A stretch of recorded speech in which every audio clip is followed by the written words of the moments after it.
Boussole, la toute dernière voie pour arriver au faible reste d'Haïti. Cette boussole est capable de rendre possible le miracle haïtien. Êtes-vous prêt à emboîter le pas? Rejoignez-nous, compatriotes et amis. Diogène 413 à 327 avant Jésus-Christ, se promenant à Athènes en plein midi, une lanterne à la main, répondait à ceux qui le questionnaient. Je cherche un homme. Plus tard, le 5 décembre 1492, Christophe Colomb, en quête d'épices et de richesses, débarque sur l'actuelle île d'Haïti qu'il baptise Hispaniola. Aujourd'hui, en plein 21e siècle, Haïti est comparable à un navire en perte de direction en pleine mer à cause des multiples problèmes qui jettent sur ce pays une pénombre qui semble inspirer que la désinvolture parmi ses tenants.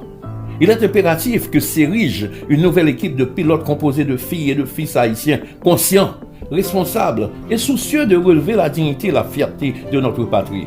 Pour ce faire, il nous faut une boussole pour nous orienter au bon port. Êtes-vous prêt à participer dans la résurgence de notre perle des Antilles, tombée en ruine et faisant l'objet de toute critique et de tout mépris à travers le monde entier? Du nord au sud, de l'est à l'ouest, cette boussole nous réunira et nous conduira au port désiré, un état de droit en Haïti. Venez à nous, chers compatriotes et amis, pour la conquête d'une nouvelle indépendance de notre cher Haïti. Boussole, boussole, boussole.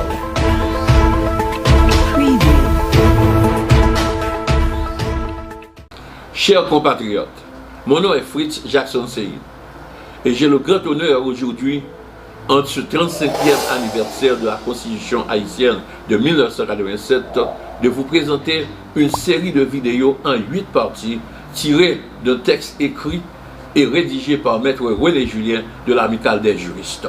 Je vous invite donc à suivre avec nous. Haïti sur la voie d'un état de droit. Tout pays de la planète qui n'opère pas dans le cadre d'un état privilégiant dans son fonctionnement quotidien, la logique du droit, est condamné à des faux pas préjudiciables jusqu'à tomber en ruine ou friser la catastrophe. C'est le cas d'Haïti. Crise morale, crise de valeurs, crise sociale, crise citoyenne, crise étatique.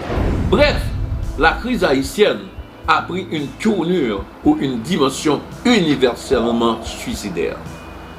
Pour la contenir, il faut une action d'éclat ou de grande envergure. Au traumatisme d'un peuple contraint de vivre dans le cadre d'une structure d'État anarchique et même tyrannique comme le nôtre, l'histoire révèle qu'il n'y a pas d'autre alternative que le renversement pur et simple de la situation ayant engendré ce drame. Une prise de conscience citoyenne est d'une grande utilité. En effet, depuis 1986, l'année correspondant à la fin de l'ère des Duvalier, le gaz de changement radical du système actuel de gouvernance de notre pays n'a cessé de sonner comme une sorte d'injonction faite aux tenants de l'ordre ancien de déserter les lieux. Les barons et complices de ce mal-être de notre patrie n'entendent pas obtempérer et font obstacle à toute initiative de changement vers un idéal démocratique durable. Ils feignent d'ignorer la sommation signifiée à eux par les dieux tutélaires de la nation qui les enjoignent d'abandonner leurs pratiques déstabilisatrices et de laisser le pays respirer enfin un air de droit et de justice sociale.